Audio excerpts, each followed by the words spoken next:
1, 2, 3, 4, 5, 6, 7, 8, 9, 10. 1, 2, 3, 4, 5, 6, 7, 8, 9, 10. Hi, this is Kevin for Zynewave.com. Now, if you're wondering what that was, someone emailed asking that they just downloaded Audacity and wanted to know if they could replicate a particular demon voice effect. I didn't find it possible in Audacity, but using this software, Podium, which is also free like Audacity, I was able to get a pretty good sounding demon voice effect. And more of that at the end of this video if you're interested in that. But for the most part of this video, I'm going to be discussing how to use the free plugin Gsnap to replicate auto-tune for pitch correction and for creating the T-Pain vocal effect.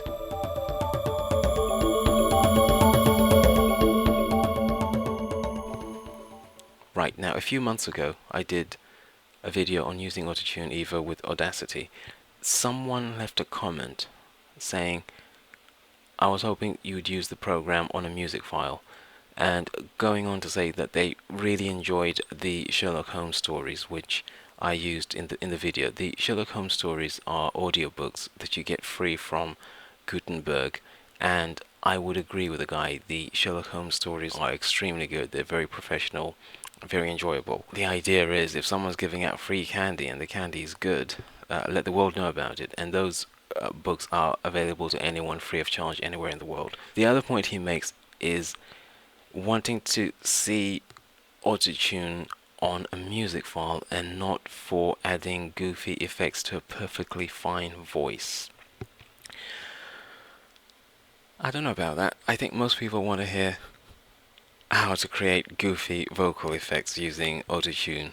So that's what I'm going to be doing in this video, and I'm going to be okay, just to be fair, I'm going to cover a little bit more about the technique for pitch correction if you want to use it for that. The point is, if you're using auto-tune for pitch correction, you shouldn't be able to hear the pitch correction. If you're using it for goofy vocal effects, you should be able to hear it. And since auto-tune is so popular now, it must be because people are hearing the goofy vocal effects and liking it. The other thing that I think I need an alibi for is, why did I use Audacity for demonstrating auto-tune? Audacity is not a very good VST host. It's not one of the best, but it's a very popular software package, and the VST support in Audacity now is a lot better than it used to be a few years ago. And because a lot of people use Audacity, I wanted to demonstrate just how much it had improved. But for this particular video, I'm going to be using a different software package, Sony Acid Pro, and I'm also going to, since Sony Acid Pro is not free, I'm also going to be showing how to use it with Podium, which is also free. So if you want something which is better than Audacity for VST, there'll be something about that at the end of the video.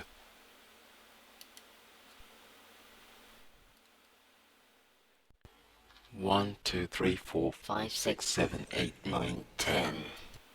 A very quick demonstration of the same sort of demon voice effect, but in Sony Acid Pro. I'll have a bit more on that at the end of the video again if you're interested in that. Right, now on to the Gsnap demonstration. Now if you've not used Gsnap or a VST plugin in Acid Pro before, there is a very simple procedure for installing it. I'll have download links for all the software in the description as usual.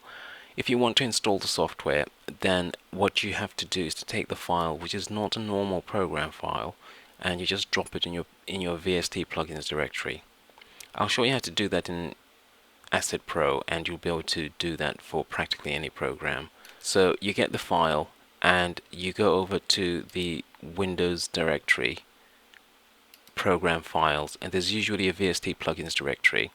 And you drop the DLL file, the Gsnap DLL file, inside the VST plugins folder. You can put it also in the Sony shared plugins audio folder. But if it's in the program files VST plugins folder, you'll be able to use it with any VST host.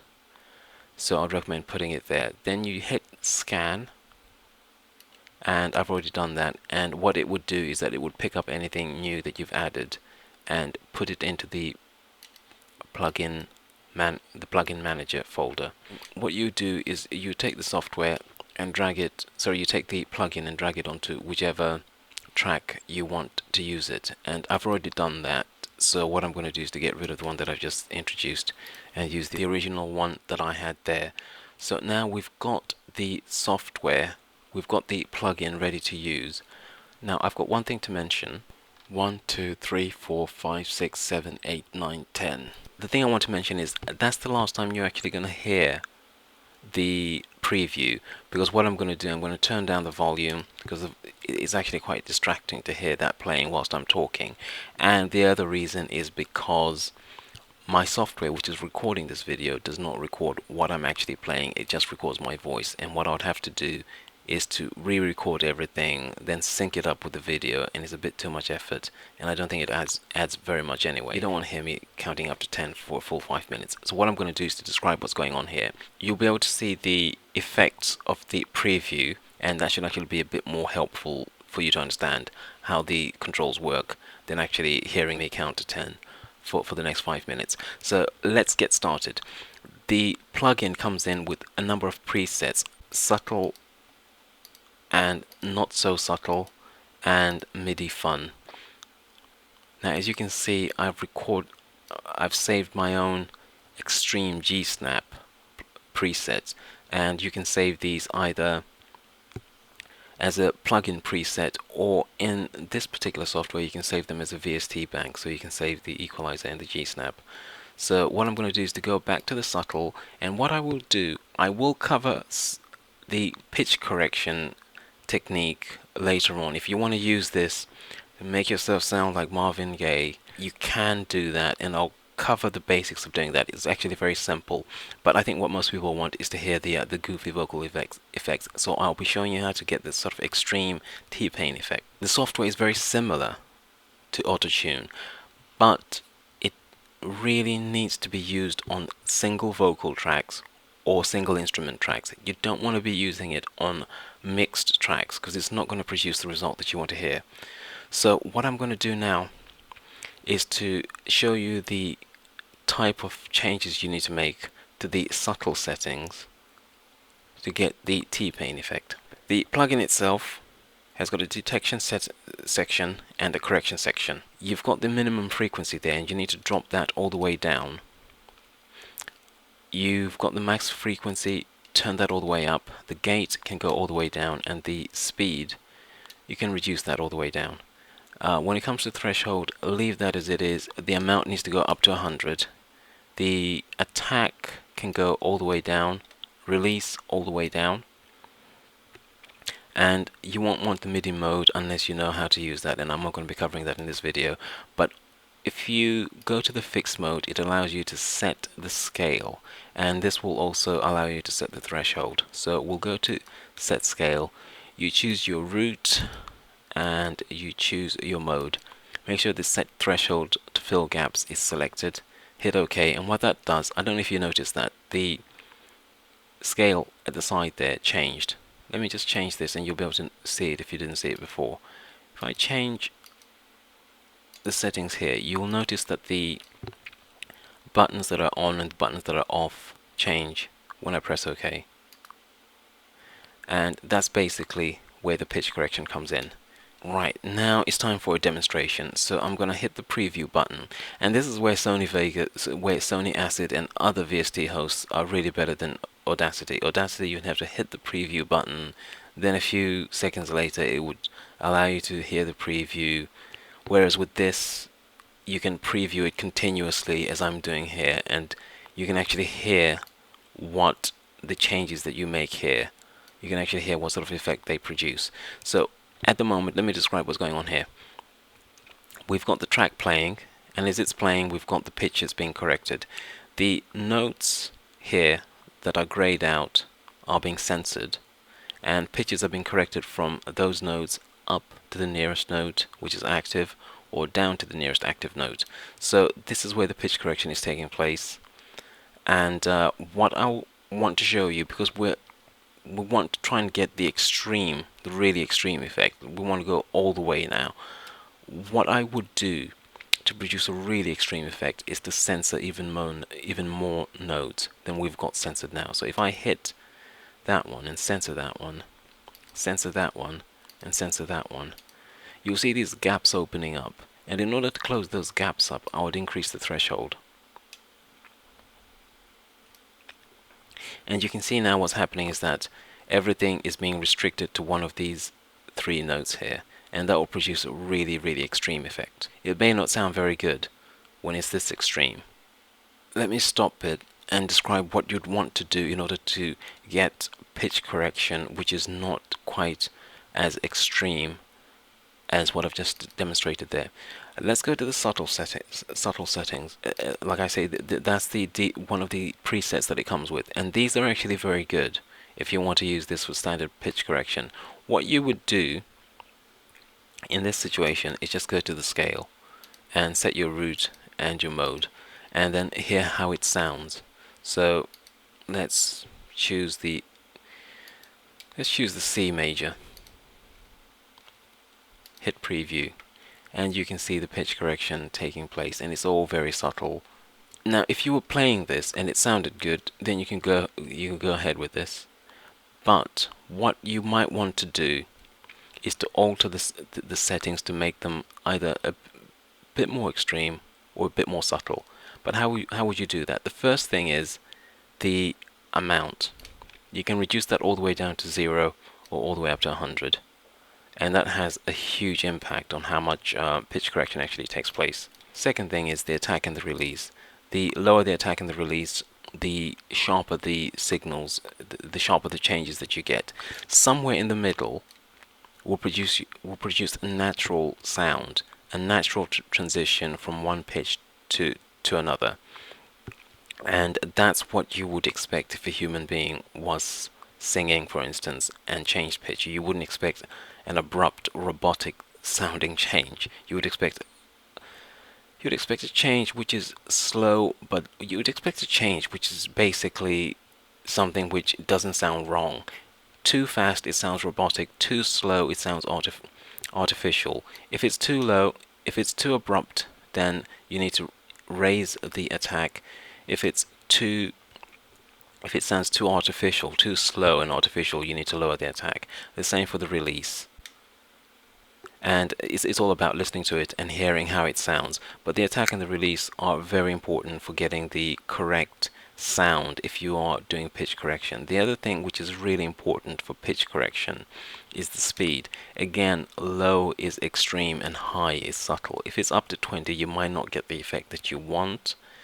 If it's up in the middle, you'll probably get a very decent sounding detection. This is the detection area, so this affects the detection rate. And if you put the speed up too high, you may not get as much pitch correction as you're looking for. So somewhere in the middle, I'll recommend putting these somewhere in the middle and then changing one at a time to see what the effect is. The gate affects noise. You want the gate as low as possible. If you've got quite a lot of noise, you might need to raise the gate in order to get rid of that noise. And the frequency settings, this basically for the human voice, you can stick with 80 to 800, maybe have that a bit higher, maybe have that up to about 1000. If you're dealing with solo instruments, well, they would have their own frequency, but it goes up to 2000. It goes down as low as 40, but you should find most of the pitch correction that you need to happen would occur in between the 40 and the 2000. So certainly with the human voice, that's more than enough. That's a wide enough range to be getting along with. So basically, for pitch correction, change one thing at a time, hear the effect, and the attack, the release, and the speed need to be higher for you to get a subtle sound. Now, I'm just going to very quickly cover the MIDI settings. The MIDI settings are if you've got a MIDI input with controls for these settings, for the pitch bend, for the vibrato, and the vib speed.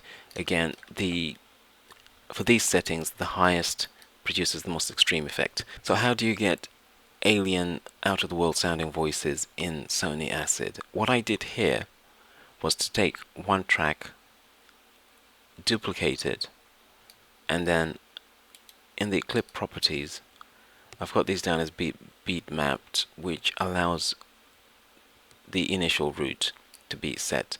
So what you can do, I've set this one at D through trial and error, just basically using trial and error. This one at G sharp. And then what I've done is gone, let me just zoom in, and inserted a marker which changes the project key and the project tempo. As you can see there, we've got C and 70. Transition type slow. You can change the transition types if you want to experiment with that. And the way you do that basically is to, anywhere in the timeline, hit K on the keyboard, and that allows you to change the key and the tempo. That affects the entire project. So what you'll do, what will happen is that you get a very different sounding effect here compared to this track. And what that does is give you that sort of alien sounding demonic voice. The other thing I did was to add some Gsnap and reverb concert hall settings, because if you want to sound like a demon, you gotta sound like you're in a concert hall. Yeah. So how to use Podium with Gsnap for various audio effects. You'd first of all set up a project in Podium. That's just project, new project, and then you'd put in whatever settings you need. You need to make sure that you've got the correct audio settings, otherwise you won't get much of a result. Once you've created your project, you go to the browser window and go to wherever you've saved your recording as a WAV file. You can do that in Audacity. You can preview each of the files in this setting here. Now I've already set up my project, so I'm going to open that up again, and what I've got here is the arrangement that I've made. And basically what you do is that you take whichever track you want to use and drag it over to the track area, and I've already done that here. And what I've done also is I've gone and added my Gsnap plugin, and what that does is to bring it down here. You can then open it up and you can put in whatever settings you want. I've put in fairly extreme settings for this particular effect that I'm looking for this particular demonic effect. Let me show you what the effects are. Very extreme. I've taken out most of the notes on the scale. I've censored most of the notes, so you're going to get extreme censoring, and you've got very extreme settings everywhere. Now, to get the demon or alien sounding voice effect, you need to change the pitches. So let me show you how to do that. You need to add an effect called Z pitch, and then to lower the pitch. So go to the plus button, Zynewave effects, Z pitch, and that will add a Z pitch effect to the track menu. Click on that, and that gives you the menu for lowering or raising the pitch. Left lowers the pitch, and right raises it. What you want to do is to go to the left and do that for all the tracks that you want to create the alien sounding voice effect for. I've taken my recording and triplicated it, and you duplicate a file by holding down Control and dragging down, and that will duplicate it. And what I've then done is added a bit of what they call Z reverb, and again you just hit the plus button and you've got it down there. And what you need to do is to go in and tone down the reverb quite a lot, and the best way of doing that I found was to change the size setting until you had something like 1 to about 4 meters squared for the size of your room. And once that's done, you've got a pretty good reverb happening right there. But I'm gonna undo that because I've already done it, and I've done that for a couple of the tracks. In fact, I've done it for all the tracks, and I've got Gsnap on two of the tracks at fairly extreme settings. Having done that, the other thing I want to do is to show you the Gsnap in action. 1, 2, 3, 4, 5, 6, 7, 8, 9, 10. 1, 2, 3, 4, 5, 6, 7, 8, 9, 10. So you can see there in action. It's very good, lots of fun. The other thing I wanted to mention on top of that was that I actually managed to get a recording done here using Gsnap and hearing Gsnap being applied when the recording was being made, which is really quite good. This is the sort of stuff you can't do in Audacity, and it really does open up a world of opportunities. So yeah, you can actually record and apply these effects at the same time as you're recording, so that's really quite neat.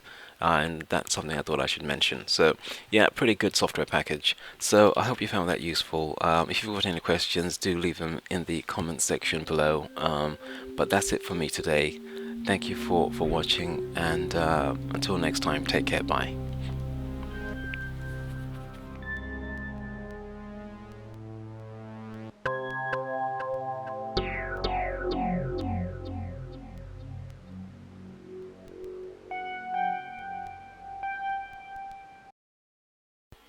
One, two, three, 4, 5, 6, 7, 8, 9, 10.